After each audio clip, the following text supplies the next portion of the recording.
All right, good evening, Hampstead.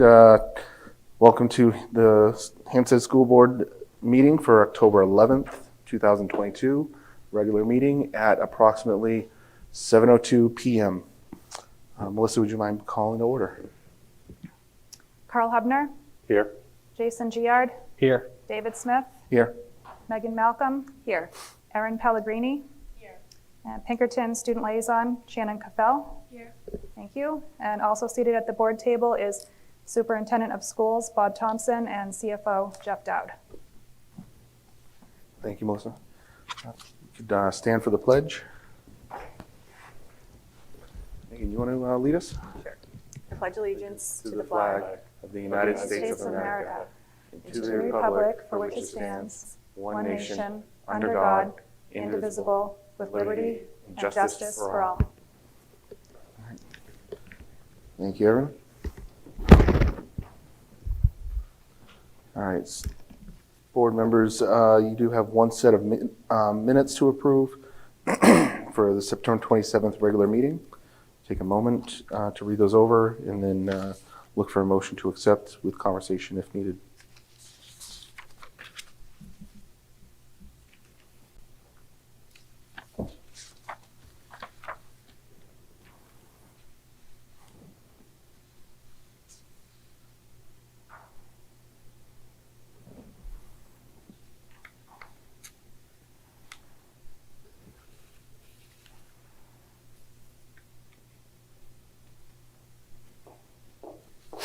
I'll make a motion to approve the regular meeting minutes from September 27th, 2022. All right, second. I'll second that. All right, any discussion? All right, all approve, raise your hand. Unanimous? Thank you. Thank you. All right, and Melissa, any public comments? We do not have any tonight. All right. We're going to move on to the school highlights by HMS Principal Erin Milbury and our Pinkerton Liaison Shannon Caffell. Yeah, if you'd like to.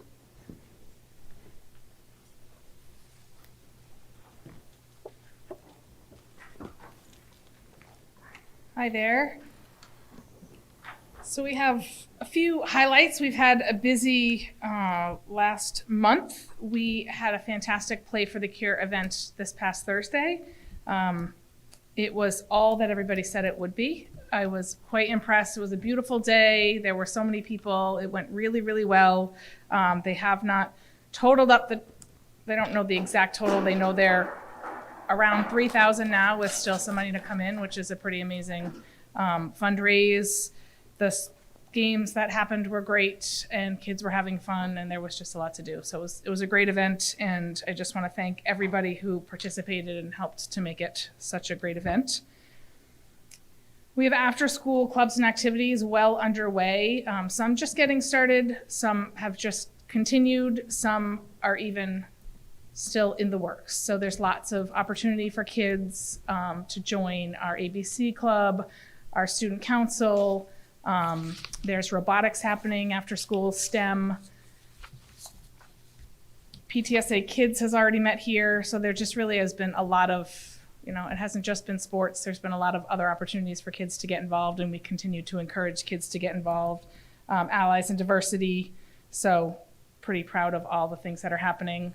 Ski club is underway. I know that's probably been a buzz around town. 2 buses filled up very quickly. Ashley Quarters working hard to see about getting a 3rd bus. That information went out. I think they're hopeful they're going to be able to make that work too so that lots of families can go. But wow, what a tremendous response. So that's obviously another very popular activity. Our students have completed the iReady, almost all of them. I think there are still some stragglers out there that they're working on completing, but they've done the iReady for the most part. Staff have been looking at the scores and looking at the data and working among the teams to make sure that kids are where they should be for that RTI time and getting interventions they need and extensions that they may want based on their scores as well. And we are working through our RTI process. Our teams will be meeting next week to look at data and really make sure that we're catching any kids that need something extra that they're not already getting. But the teams have done a really good job so far. We had our first school dance, that was a few weeks ago. Super success, another first for me. Those are just really fun. Again, you hear about these things, and then you experience it. And it's like, wow, it really is as awesome as they say.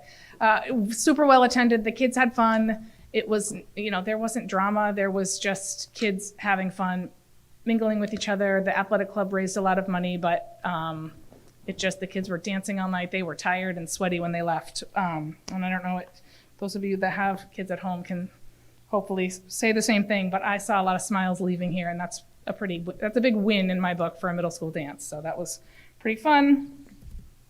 And also just wanted to give a shout out. It's a non-school sponsor thing, but it's a pretty awesome thing. Cameron DeAngelis, who earned 4th in the New England 100 butterfly and 6th in the New England 50 butterfly swim competition. So that's a pretty amazing thing that mom had shared with me that we celebrated at school as well. It's nice to share accomplishments all around. So yeah, that's about all I have. It's been a lot of excitement happening at the middle school. Any questions? As far as the ski club, you're right, it is a buzz. There's a lot of That's what questions. I've heard. Yes. Can you just tell everybody the status of that, where we are with the ski buses and what's going on next? Because I know there's a lot of requests for those that didn't make the cut for the first 100. Yeah, so I think last I knew, and she probably has even different numbers since this morning, we were maybe 2/3 full on that third bus. She's looking to hopefully fill the bus, just trying to figure out the cost and how to make it so that the cost is equivalent to what the other 2 buses were. My concern was that we would run into a situation where people on the third bus, because people on first and second buses have already sent their money in, and then that third bus could potentially cost more. And how we can figure out how to keep the cost the same, because I'm, not okay with parents being asked to pay more just because they're on the third bus. That didn't seem quite right to me. So we're working those details out, and I'm sure we'll be able to work it out. It sounds like she's got enough to be able to run that third bus. So I think we're in good shape there, hoping to fill it. Obviously, the more seats you fill on the bus, the less expensive, but then working with, we may just need to do a little bit of fundraising to offset the cost of that third bus as well. And we'll work on that to make sure that everybody that goes is paying the same amount. Okay. But we're in pretty good shape for that. I don't have the exact numbers. I just know we were at least 35. So pretty close to filling that third bus. Okay. So it's not a matter of if, but it's just how. Yes, okay. I believe so. I had 2 parents reach out to me tonight asking like, hey, what's going on the bus? I told them I'd ask, so it's great you bring it up. But then they were worried that their children they couldn't make the cut because I think it was filled up at 6:02 p.m. It was quite fast. Yeah, it's like 2 minutes and it was done. So I said I'd ask, and so I can let them know it's a matter of how, but not if. Yeah, I believe we're pretty set that third bus is going to be all set. Okay. So They'll be pretty happy, so thank we're you. in good shape. Yeah. It's a lot of kids to go Yep. to ski club with, so it's pretty fun. Yep. I just had a question. When it comes to student grouping, right? The students have been groups and you've made decisions on that. The iReady is about little tweaks, not necessarily redoing massive changes in grades. Is that correct? Or? Yes, absolutely. And it's not just about iReady either. So Yeah. I don't mean to make it sound like that's the end all, Yeah. It's also about teachers, how they see them performing in classes and what they see they're needing. But yes, they haven't taken the RTI groups that started and blown them all up and reconfigured everything. But yes, they've shuffled some students, and maybe it's somebody that the math interventionist wasn't seeing, but now they realize there's a need, so that student may have slid over. Yeah. So The multi-tiered system of support to Correct. look at multiple angles and do what's best for the kid. Absolutely right. And we're really working hard to kind of refine what that looks like in this building. They've got a process in place, but it's ever changing, and there's Yeah. always room for improvement. So that's And really what especially we're with working on. different groups of students, you're always going to have to be malleable. So Absolutely. And they're not meant to be, year round, even a quarter. It could be less, more. So we're really trying to figure out what that looks like and making sure that we're hitting what every student needs. Because at the end of the day, we all can recognize that our priority is doing what's best for kids. So excellent. That's great practice. Thank you. sure thing. All right. Thank you. Thank you. All right. Next, Shannon. All right, not too much to update you on since our last meeting a few weeks ago. We had our first early release day, September 28th, with open house that evening. Parents were able to go walk through their students' schedules and meet all their teachers. There was no school yesterday, Monday, October 10th, to recognize Columbus or Indigenous Peoples Day. And right now kind of feels like the calm before the holiday storm, but don't worry, we're not there yet. Fall sports teams are still continuing to play, and they're still going very strong. Many Hsd kids have really outdone themselves this year in their sports teams, which is really great. Juliana Megan, a senior, has carried the golf team all season, continuously winning her matches. Another Hsd athlete killing it is Zachary Smith. He's been scoring goal after goal since coming back from his injury earlier this season. Paige Murray, Ava Bennett, and Izzy Murphy are just a few standout juniors on the varsity field hockey team. They've come together as a very strong team, and those three are a few of their captains, and they've been doing very well getting that team together. So make sure you catch some games before the end of the season. There will be another early release day, October 26th. And the Pinkerton Players have their first performance of the year coming up. It's the Glass Menagerie at the Stockbridge Theater from October 28th through the 30th. Some students will be taking the PSATs on Saturday, October 15th in the Academy building. And I think that's all I have right now.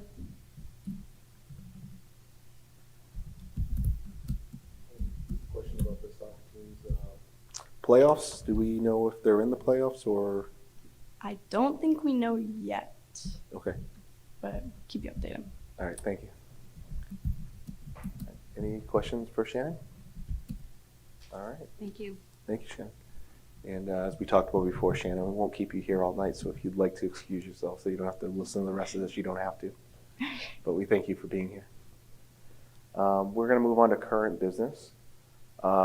First up is for Ms. Milroy to come on back up to talk about the grade 8 overnight field trip request.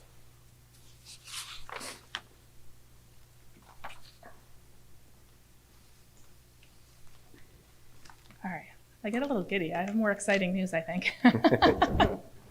There's so much fun stuff. So I'm here to ask for the approval of an overnight trip, and I will go into some detail about where we're at. So, we kind of asked the question at the beginning of the school year, was a DC trip possible? So I have to say, Bob's been super supportive. And the 8th grade team super supportive too, but I think, they've had some teachers that ran the trip for a long time and kind of said, maybe not this year. And so I said, well, all right, let's make it happen. So with the help of how they've done it before, we reached out to the person who owned the tour company that they've used before, who has a great reputation, they've had a lot of success with. He had retired, and he gave us the recommendation of another person that he worked with that he recommended, who I reached out to, who has been fantastic. So he put together a proposal for us, a trip that's very similar to what the 8th graders in the past have done here, which is the start in Philly, leaving here on a Tuesday, early bus, stop in Philly that day, head to DC, a couple of really packed days in DC with the typical experiences, some of it up in the air depending on what we can make happen down there, and then coming back on Friday. It's looking like it will be, depending on the number of students, around $800 for the trip, which was not too bad, I thought. I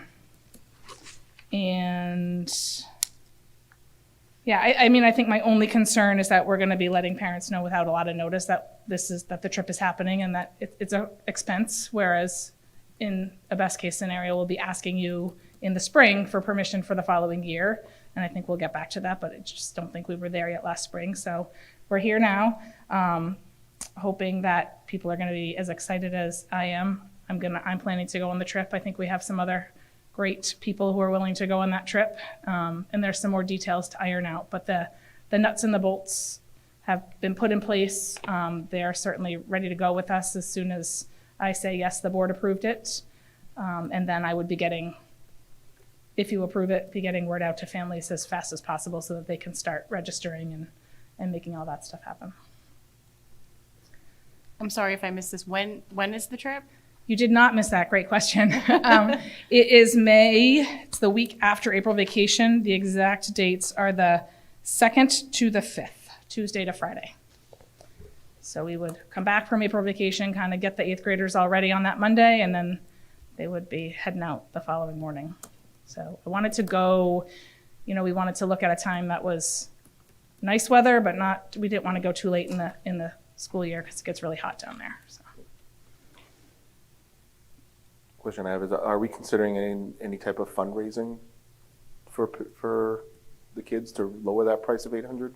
Yeah, so we were just talking about this. I think there's the potential there. I think for me to be able to commit to organizing the fundraising is definitely more than I can Not commit asking to. you. If people step forward and say, hey, I think what we were talking about is being able to reach out to people and asking people maybe for donations for scholarships for people who can't afford the trip. I think that's probably easier, but if there's some gung-ho people that want to run some fundraising, I am certainly willing to work with them on that. Looking at me. So Okay. I know Nothing that's official always yet, but open to it if parents want to step up and do some sort of fundraising. Absolutely. Yeah. Perfect. So just as an FYI, so you're not late with getting this information out. My daughter's class was the last one that went. They were 2019, and I think they brought it out in January is when we started, and we put like deposits down. We paid a little bit at a time until we got to a certain time. That same spring? Oh, wow. Okay. But I feel better. It was in June. That was my So, biggest concern about yeah. bringing it forward now was, wow, people don't have time to really think and plan, but. But it was, even January was good because we could just pay in kind of like installments, which made it a little bit more palatable. Right. This isn't super, a lot more than what it was then. It's No. maybe, might be $150 more or something, but given what everything costs right now. Right, and I was pleasantly surprised, and I, from what I hear, it's a really almost all of the 8th grade class goes, so it should be less than 800, as long as, a good chunk of our 8th graders are able to go. So that's kind of the max it would be with a pretty small number of kids. So I think just in what I've heard with the numbers in the past, I think we'll be lower than that. Yeah, I think people are going to be happy to see something like that come back after. I can having to guarantee take a you they break. will. It's been being asked about a lot, Well, so it's. literally the day that Mr. Thompson gave me, a little bit of wind of this one, that morning, I had a certain 8th grader that was like, this really stinks that we don't have a Washington DC trip this year. And I had to go back and be like, yeah, it does, doesn't it? Little do you know. So what about chaperones? What's the target that you're looking for? Is it like one, adult supervisor with every X amount of kids? Yes. I don't think we have that on the policy. We're looking at about a 1-to-10 ratio. Okay. And then any chaperones, it's also $800.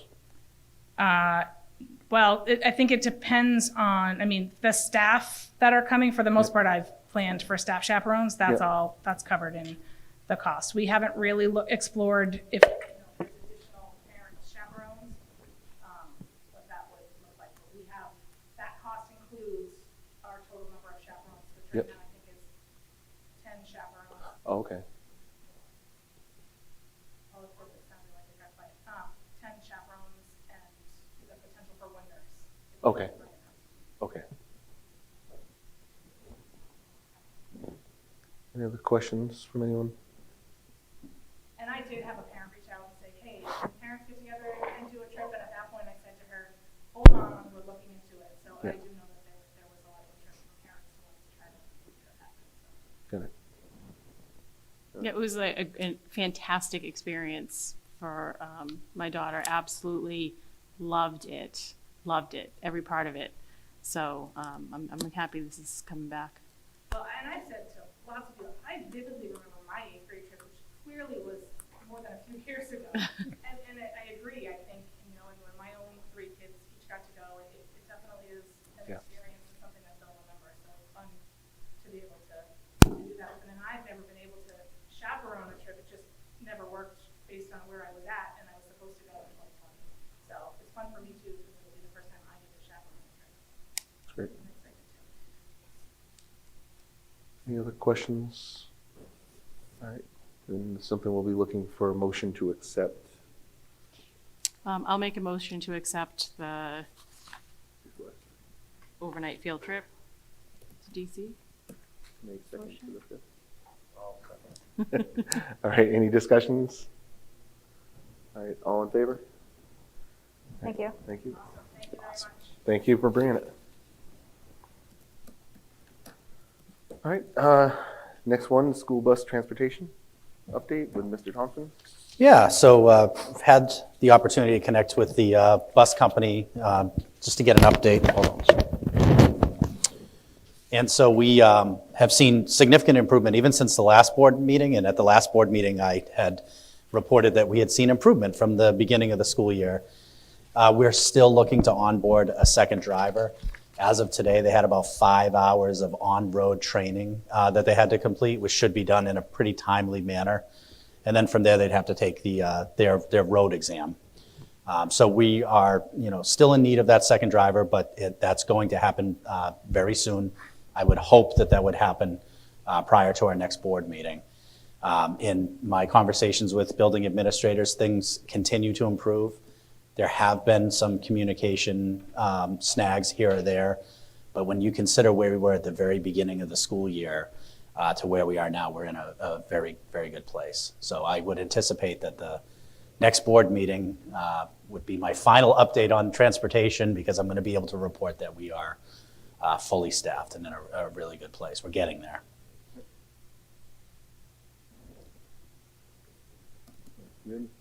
Yeah, I'll just say that I think when a parent had told me for the first time they were out there 5 minutes later than what the normal time should be and they missed the bus, they were happy about that.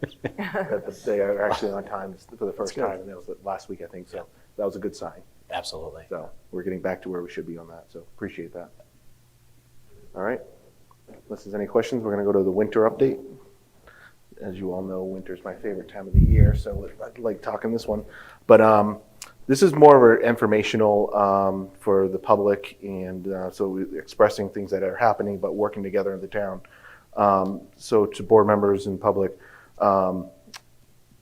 Dowd, Mr. Thompson, and myself been communicated from town members, from business office to the chair of the select board, as well as other board members, that they're running into issues in the town with getting enough drivers, plowers for the winter.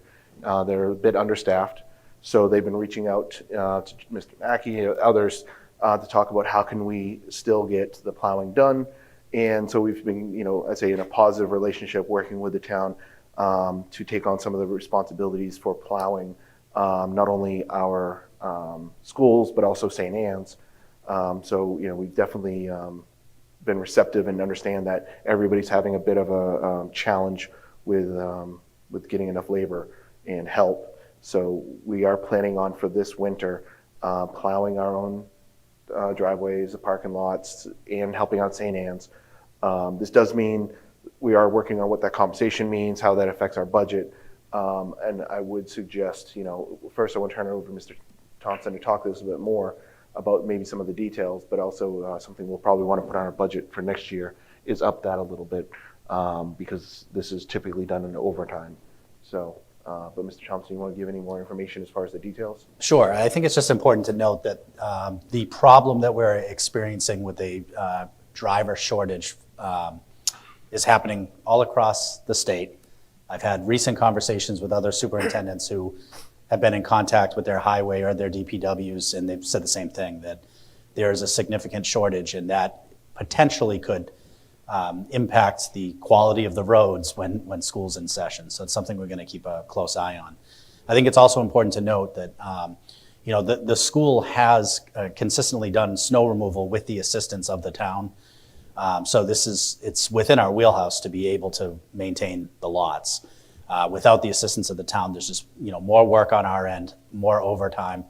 And just to clarify, so at the central school, we have a bit of a parking issue, which has resulted in us utilizing St. Anne's parking lot for our staff and even some of our visitors.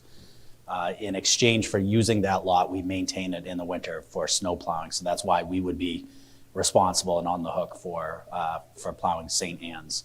And again, the hope would be that this is temporary, that the town is able to secure plowing contractors. I know that they're actively looking for to hire contractors right now. So we hope that this is temporary. I've been informed that we will be able to carry the burden of not having the assistance of the town. We will end up incurring additional costs for overtime, but I think we can manage that. Anything else, Mr. Dunn, you'd like to? I'd say we've had a very productive discussion on it. I'm glad that it's come up early. I'm hoping that it's not needed, that the town will be able to be fully staffed. And we have the manpower to do it, and they have some of the equipment that's needed to do it in the larger lots. So we'll be able to utilize that.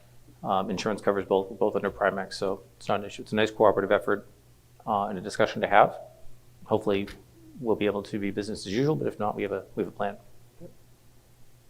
That's why I appreciate that the town members that, that were communicative of this did it as soon as they knew. It was, and it gives us plenty of time to plan around it and figure out what our plan is. So it was good. I don't know if there's any questions from anyone on this. So that's the only thing is just, again, I know we're going into budgets. We'll talk about that a little bit today. We'll have more meetings next week. I think we just need to up in the budget a little bit just to make sure we're all set there. All right. Let's go right into the next discussion is around the HCS edition.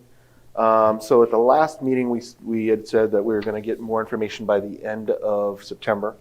In being transparent with everyone, we went into the meeting at the end of the month, and we definitely did not get the updates we expected. We voiced our concern about that, and even though the plan that we had communicated in June, we're still meeting those deadlines. In September, we had asked to deliver the deadlines a little bit sooner, and going into that meeting at the end of the month, we didn't get what we expected. Voiced that, and I'd say the PMO and architects were responsive to that request, and that I'd say that good dialogue. The architects did say that they are a bit understaffed, like a lot of people right now, so they were a little bit behind, but they did commit to providing us elevations for this board meeting. So board members, in your packet, it's hot off the press. They were able to deliver this early afternoon.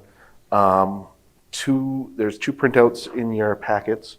One is showing the elevation from the side, or I would say the back side of the school, as well as the front of the school. So I don't know if you have any questions on there, but they're labeled 1 through 4 with the south elevation, east elevation, north elevation, and west elevation. I know we're not presenting this out right now to the community, but this will be posted, I would imagine, in the coming days. All right, thank you, Ms. Thompson. I think the next one is one that'll be very, good for the public to see what the rendering will be for really the 3 sides that I would say that are the most impacted.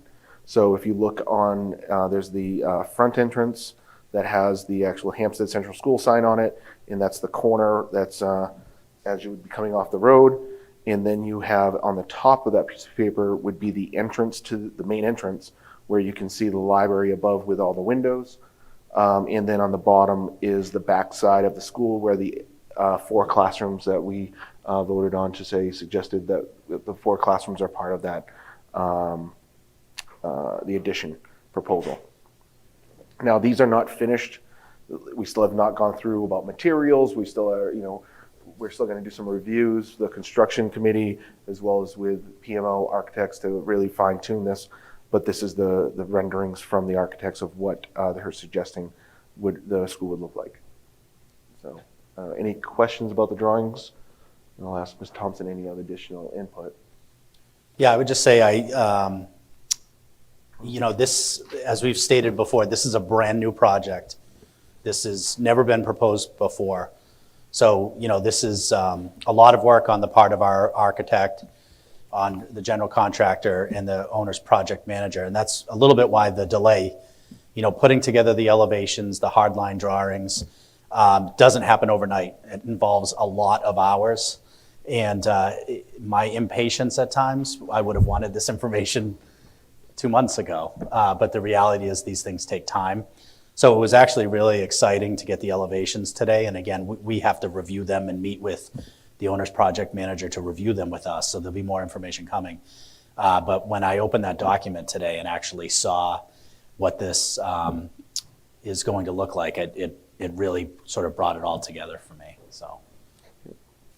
And so we have a follow-up with PMO and architects this week to go in a little bit more detail. I don't know, Ms. Thompson, you want to talk about any of the deliverables for the rest of this month or not? Yeah, so they delivered on the deadline of October 11th today for the elevations for the board. On the 13th, we'll meet, we're going to review the elevations, sprinkler design, and the 3D perspectives. On the 25th, we expect updated documents to the board that will include detailed colored plans. We'll meet on the 27th to review those documents and receive some feedback on pricing. We'll have final drawings on the 31st, and then November 23rd, we'll have final pricing from the general contractor. And I'd say, kind of echo what Ms. Thompson, I think sometimes my expectations are very high on this, and, I got to bring myself back to knowing that, in the world we're living in right now, the prices are fluctuating. I mean, just in our oil prices this week, they went up 45 cents. So I got to remind myself that we need to get good pricing. So that's why, kind of tempered the situation, understanding that. So, we don't want to wait too long just to, commit to what that pricing is, but we also know that prices can fluctuate quite a bit. So we need to be patient with that. But board members, any questions, any comments on the drawings, or any questions for us? You good? Yeah. Good. All right. All right. Next, budget discussion. Mr. Dowd, if you want to take that over. Yes, we're in the preliminary process of the budget development at this time. We've heard from the schools preliminarily, and the superintendent and I are reviewing those budgets, and we have some changes that we're expecting those to come back in prior to presenting to the board. We do have a budget workshop coming up.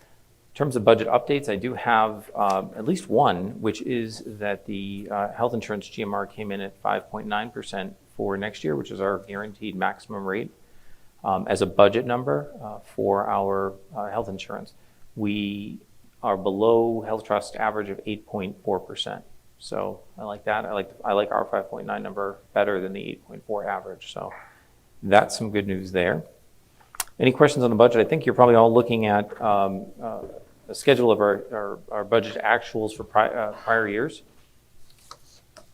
if I'm not mistaken. I don't know if you have any questions on those. I have one schedule with revenue and one schedule with our expenditures, with the budget, with a difference, and some budget and actuals from previous years to show any trends we may have. I'll answer any questions you have on the budget or on the actuals. Just board members in the packet that Mr. Dow's talking about, we had requested just to see the last 2 to 3 years of budget versus actuals, and that's what you're seeing to prepare us for when we begin to talk about the budget proposals request for 23 to 24. So my suggestion is, take some time to read through this to understand any trends. The only thing I would ask Mr. Dowd is, can I get this in Excel form from you? Oh, yeah. You mind emailing that out to the board members? The one question, and the thing that stood out to me, is the office administrative services went from $438,000 to nothing. Now, I think I know the answer to this, but I was wondering. What's your best answer? Is because we switched SAUs that we don't have to give them money anymore? That's right. Okay. And so the SAU as a standalone entity in the situation that we're in previously got funded through one budget line, which is that object code 310 that you see. Now that we're on our own, the budget, the funds are allocated among different object codes and function codes to more properly reflect the actual reality. So for example, you may see some money in salaries, you may see some money in insurance, you may see some money in workshops or training, that sort of thing. So we're able to break it up and integrate it much better into the budget than we had under the old SAU model. That's what I was thinking. Thank you.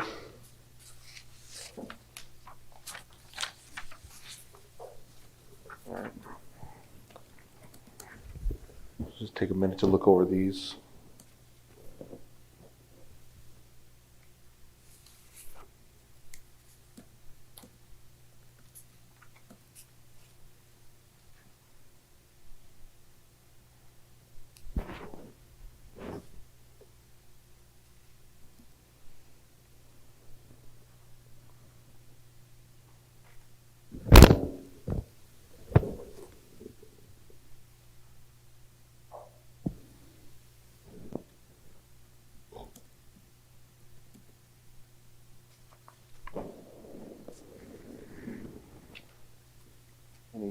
questions, board members? What does game expenses mean? Which function code are you? It's the third one down, 390. 390, yeah. Those are for our athletics. Okay. Which one was it? Game expenses. Oh, got it, yep, yep.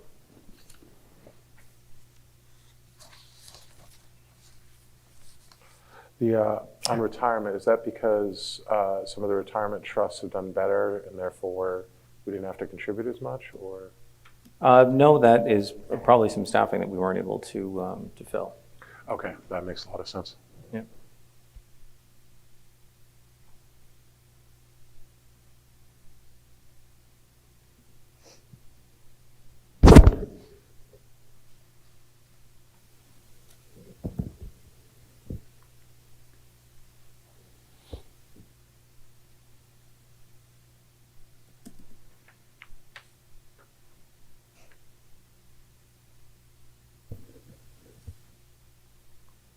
The only one for me would be interesting is to see where utilities and energy come for this, this next budget cycle. I can imagine that's gonna not stand where it's been, which is Correct. pretty flat line. Yeah. In fact, even in the current year, are going to be higher than we had budgeted. And we have some potential energy savings with the 60s wing being insulated and that sort of thing, more efficient systems in place, but But still, yeah. I mean, it looks like we've budgeted enough and always underrun it, but it'll be interesting what can come in for this year for a request. For educational grants, are we looking at them going significantly down next year, following year? Because I know there's a number of grants are ESSER funded. Is that an expectation, or is there a way to continue those sort of grants? No, I expect that we're going to be going through this coming fiscal year anyway, and see how we do with our funding. But it is there, and it's not going to be renewed as far as I know. Okay. So we've got quite a bit in expense there now that we're very happy to have. But then we'll have to evaluate what the general fund can afford or can sustain on its own if that grant funding wasn't there. Are any of their positional? Have we hired anybody specifically out of those ESSER grants that we'd have to absorb, or?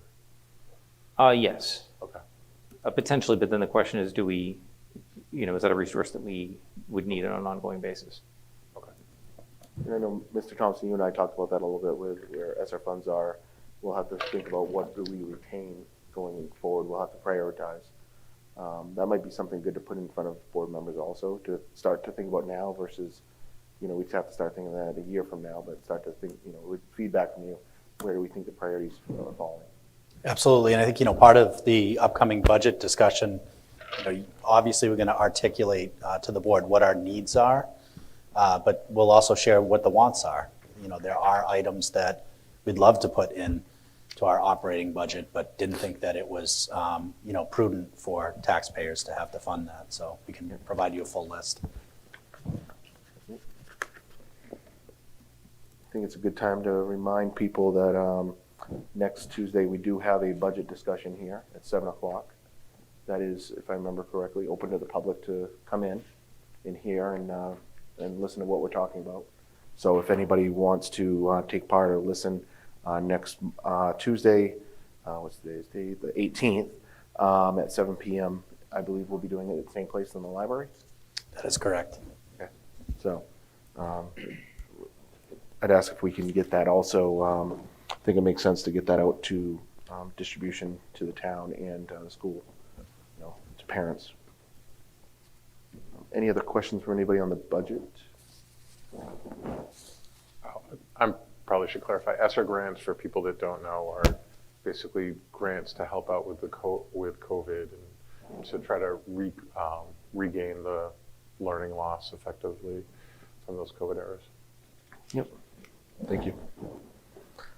All right. If there's nothing else, we're going to move on to the school board goals. I won't take the limelight away from Ms. Pellegrini, who's helped with reword one of our goals. But if the action from last time was to reword the fifth goal of effective use of financial resources with attention to grant funding. Ms. Pellegrini, do you want to read? Okay, so proposing to change that wording to continue to be stewards of school district budget by encouraging and supporting the administration to seek funding through state, federal, and local grants that will address educational challenges and enhance learning environments. Board members, any feedback? You like that, Megan? Yep. Nice job there. And I was thinking about this one a little bit, is typically I don't know where we usually post what grants we've received throughout the year. But I mean, if we want to really show attention to this and what we're doing, I think it would probably make sense that we have something posted, a running list of what we have for grants so people understand, can see that tally, right? We talk about it, but then it's like we go back to a board meeting from 2 months ago, 3 months ago, if someone has a question. I think it would make sense if we can somehow have that information pretty transparent to the public of what grants we're receiving throughout the year. Anybody? I would agree with that. What are your thoughts? Mr. Thompson, Mr. Dowd, what do you think about that? Something. Do change and tailor our grants contemporaneous, sometimes with needs, so that they do change at times in terms of what we're actually getting for those grants. But certainly I can post what the funding amounts are, or what the allocations are, what we're typically in the ballpark to use those funds for. I think it'd be great to be able to share with the public. We do have quite a bit, as you can see on your expense schedule. We happened to have a lot last year come in, but on the fund transfers, a lot of that bottom line, that 930 is from grant funding. We do have some other sources, such as food service, parent pay, contributions, that sort of thing. But we do have quite a bit, so it would be nice to share with the community. So I like that. All right, yeah, I was thinking about it because a few of us, and I remember one discussion Mr. Humps and I had at one of the meeting halls where it was challenged, like, why are we giving so much money back to the town? Why are we, requesting too much money in our budgets? And the response was, well, we can't always tell what grants we're going to get, right? It's hard to tell. This year we may get $1 million, next year might be $1.5 million. You just can't, really tell what that's going to be, when we're setting a budget a year ahead of time that we're going to start to use it. But I think this would help to communicate, here's grants, some of these we knew we could go after, others just come up as a surprise. But having a running list, I think, would make sense. So I think it's something if we can post on our website, if we have space for it. And, once Joe and team have a little bit more help, might be easier to manage, but I think it'd be good for the public. I definitely want to say thank you for the amount of grant funding that you have gotten, which was around 2.8 million, which is effectively 10% of our budget. It's from you guys going out, filling out grants, finding us money, and trying to get that help for the town to keep the budget down. So I greatly appreciate that. Yeah. Nice job to everybody involved. Nicole and Jessica and Tara Lynn and the whole team are involved on both ends of it. So it's been very, very good to see our administrators and directors so actively chasing these and being able to fulfill the requirements to be able to get funding. We can find a grant on plowing snow. Challenge accepted. All right. I might actually have one in the works. So. All right, good. Either that, I know some 8th graders that can help. All right. So back to the goals. So looking for a motion to accept the goals, and if there any more discussion on anything. I'll make the motion to accept the school board goals for 2022, 2023. I will second that motion. There you go. Any more discussion? All approved? Okay, All thank right. you. Thank you, Melissa. All right, next is board comments and correspondence. Start over to my left, Dr. Hubner. I do not have any. I'm all set for me. Same here. Nope. I do. All right. I gotta find it though. Okay, so I attended the 2022 New Hampshire School Board Association Delegate Assembly. Megan couldn't make it, so I went in her place. I do actually have the booklet for you guys if you needed to look at it, although I think they sent us an email with all the information. But one of the, something that you wouldn't get in there was a presentation by the School Board of the Year, which is Monadnock School Board. And it was really, really, really good. I actually have reached out to him to see if he would be willing to give that presentation to the board. I think the way it's going to work out, he's going to do it. We're just trying to find a time that everyone can do it, and there'll be a couple other school boards on there as well. But it was really good. So some of the takeaways that I got out of that, one of them we actually do. Erin Milbury just did that. Was bringing something forward to celebrate after public comments, which is what we do with the school highlights and stuff like that. So that's great. One of the things that they talked about, which I thought was very interesting, was we always do a assessment of the superintendent, but they suggested doing a school board assessment, like a self-assessment of ourselves. Now, in their case, there's 13 people and there's only 5 of us, but it's a good way to find out if our meetings are effective, how our relationship is with the superintendent, and it also will help new members to know where we're at and where we're going when they come in, which we all know, having been new members at one point, you come in and you're like, what's happening? It takes a long time to kind of get caught up. So that could be something good that we should potentially look into. Other thing they talked about was having goals for the committees, and do those goals align with our board goals, and having like a standing agenda item to review the goals. So maybe like do one a meeting to make sure that we're keeping up with that. They also talked about some capital improvement projects that they have going on, and they mentioned the Fred Index, which I had never heard of before, which shows construction inflation. So it might be good for us to look at that, to tell a story to the public about what the inflation could look like for a project going forward if it was not to pass this year, where it potentially would end up being years go down the line. And then there was some talk about policies and procedures around policies and just making sure that they're all up to date and things like that, which I think Melissa has a pretty good handle on. So I won't go through that whole thing, but it was really good. And I will let you know when he gets back to us on the different dates. I just basically was like, Tuesdays are tough because we have these meetings. But I will let you guys know, and then hopefully at least, maybe a few of us can hop on if someone's busy, but it was really good. So thanks for asking me to go. It was really good. Awesome. Thank you, Erin, for going. I appreciate that. All right. With that, we're going to go to the consent agenda with Mr. Thompson. Yeah, under personnel report, I have one item, that is the resignation release from signed contract for 8th grade HMS science teacher, Michael Lozzi. I will remind the board that any comments or questions that they might have would need to be addressed in a non-public session under RSA 91A:3, Section C.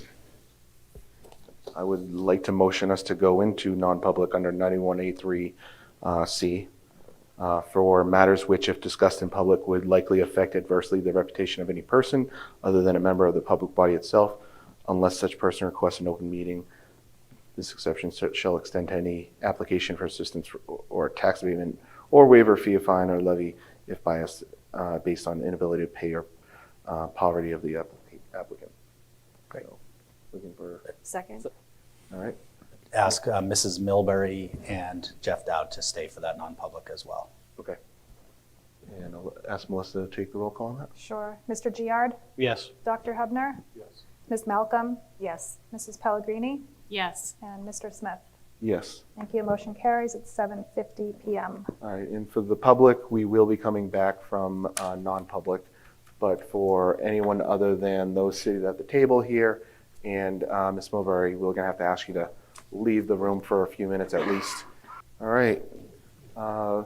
It's now 8:08, and we've come out of non-public. I'm gonna go ahead and make a motion to seal the non-public meeting minutes as it is determined that the divulgence of the information likely would affect adversely the reputation of any person other than a member of the public body itself. I'm looking for a second. Second. Any discussion? Would you take the roll call, Melissa, please? Mr. Giard, Yes. Dr. Hubner, Yes. Ms. Malcolm? Yes. Mrs. Pellegrini? Yes. Mr. Smith? Yes. Thank you. Motion carries to seal.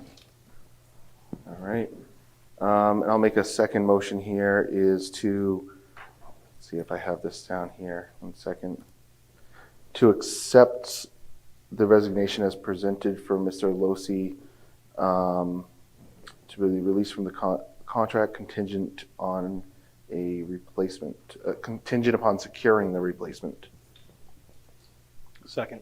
Thank you. And then, Do a hand vote. yep, all approve. Thank All you. right, thank you, board members. All right.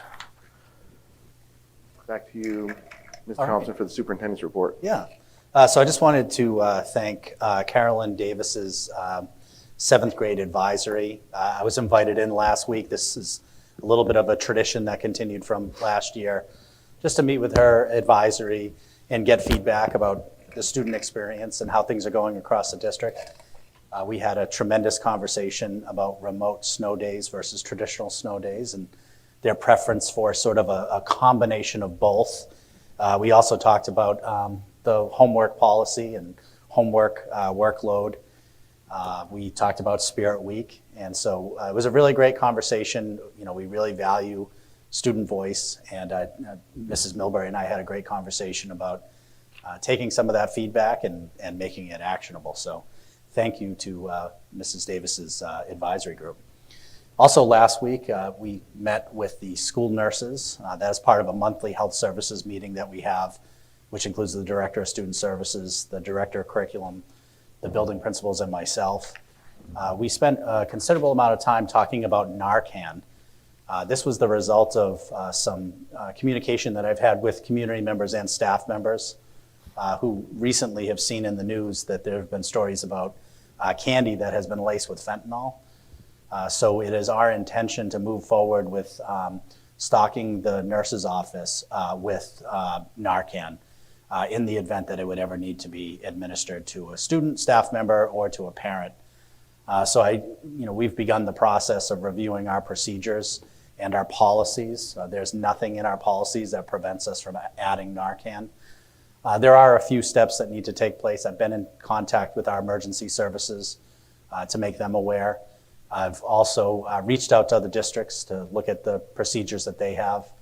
Our nurses are in touch with our consulting school district physician just to make him aware of this.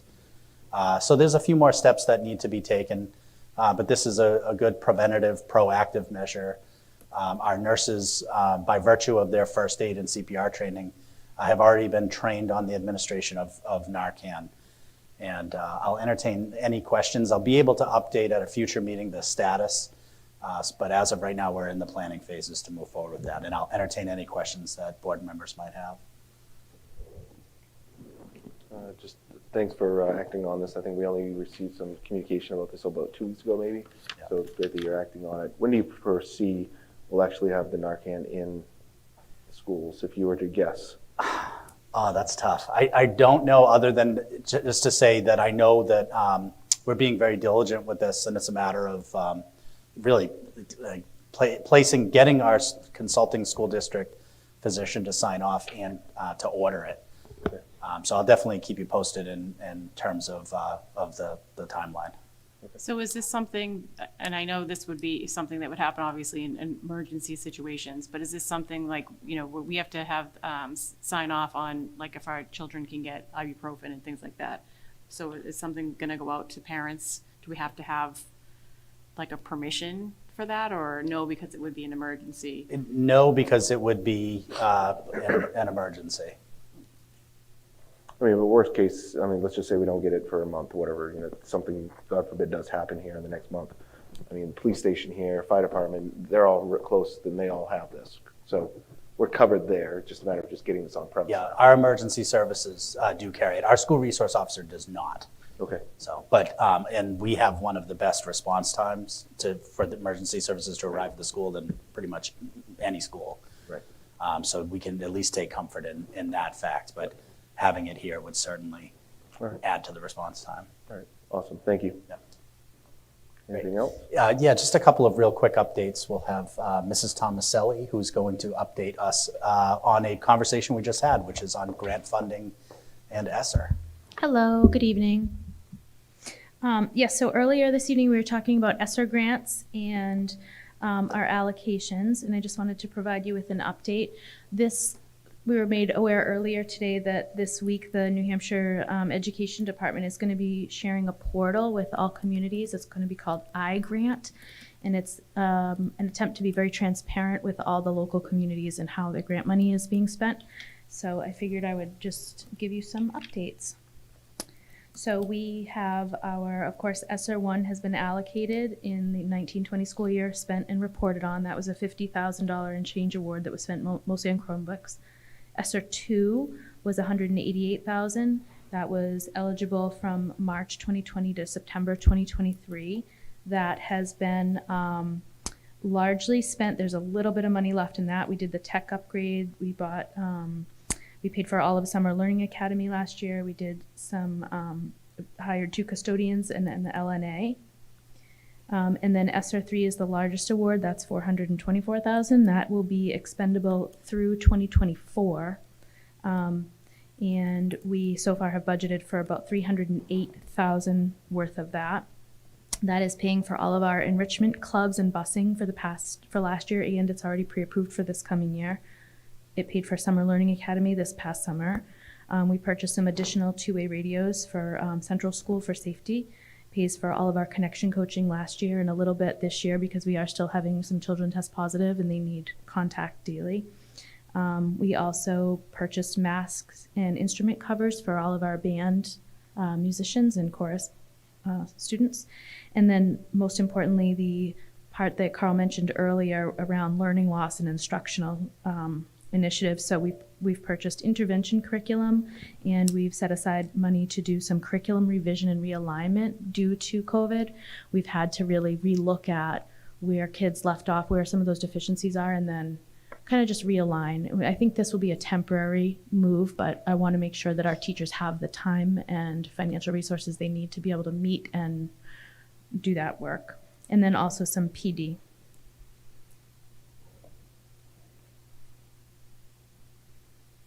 I don't know if anyone has any questions or, other priorities. We do have about $116,000 left to allocate. That needs to be spent before September 2024 and reported on. So it does go surprisingly quickly when you're looking at paying for all the things, But I feel really good about the way we've used our money. I feel like it's been put into programs that directly impact students. Like the kids have had a lot of opportunities for clubs and summer things, and we'll continue to do that. I agree. You guys have done a great job offering all these different opportunities to the kids. Thank you. Thank you. And lastly, we're going to have Jess give us a little bit of an update on our ELL/ESOL teacher. Good evening, everyone. How are you? Good. So last week I gave you, was it last week? Week before? I can't remember. They're all feeling they're running together. An update on what falls under student services. And we talked about English language learners. And at this point, we've identified 4 students in our district that require direct services from an ESOL certified or ELL certified teacher. That's a certification under the New Hampshire DOE. And so we've posted for a 0.5 or a full-time position. And that's because we've identified 11 additional students via the home language survey that are going to require a screening to determine whether or not they require direct services. And the screenings level, or when we screen students, the information gives us a level as to what degree services are needed for students. And so we've posted for a half-time or a full-time, depending on what those additional 11 students. We also have some families that haven't completed the home language survey in the registration process. So if you haven't done that, I ask you guys to go on to the parent portal and fill that survey out, because if your student is requiring services, that helps us identify whether or not they need to be screened. And then in addition to that, we have a meeting with the state consultant, the ESOL consultant, to just talk about resources around the state that we can utilize, as well as some grant funding that we may be able to access based on our number of students who qualify for services. Okay. Any questions about that? No, thanks for the Do we use a specific program for ELL students? Like sometimes there's math programs, reading programs, and I know there's some ELL programs, or? Yeah, that's a great question. So most of like the programs, like math programs or ELA programs, have an ESOL component to that. Because we currently don't have an ESOL teacher in place, they would be the ones that would determine the programming required for the students. So some kids require up to 2+ hours a day of programming. They may just be like a level 1 or a level 2. They'll require a different type of programming than maybe someone who's looking to almost come out of it. So it would really sort of depend on where the students are at. But we do have, we did have budgeted in last year's budget for some curriculum materials. So once that person comes in, we'll be able to identify what the level of needs are, and then we can purchase curriculum that meets the needs of those students, or the supplemental materials that they'll require. Excellent, thank you. And hopefully we can procure some grant funding that they have set aside. And that's another opportunity for us to not only purchase curriculum materials, but it helps outreach for families as well as PD for staff. Thank you. That's it. Is that it? That's it. All right. Next is, let's see, go to other business, old business. I've got 3 really quick ones, hopefully. Probably just one of these I should have brought under correspondence, board comments. I was able to attend the St. Anne's fundraiser they had over there in town to raise money for a greenhouse for the kids to be utilizing in the spring. Pretty good attendance. They had a band. It was really fun. So I'm looking forward to whatever they're going to be bringing in the spring for use for the kids to learn more about gardening. That was really great. Question, I believe, and I might have the dates wrong here, but we were looking to have the data governance plan brought back to the board. Was it in October? Was it November, December? If not, we can just get back to us on that when that is, because I know we've had a couple public members who have asked about that. So we just want to be able to say when we're going to be representing that to the board. All right. The last one I was just thinking about, back to our goals around appreciation of diversity and inclusivity.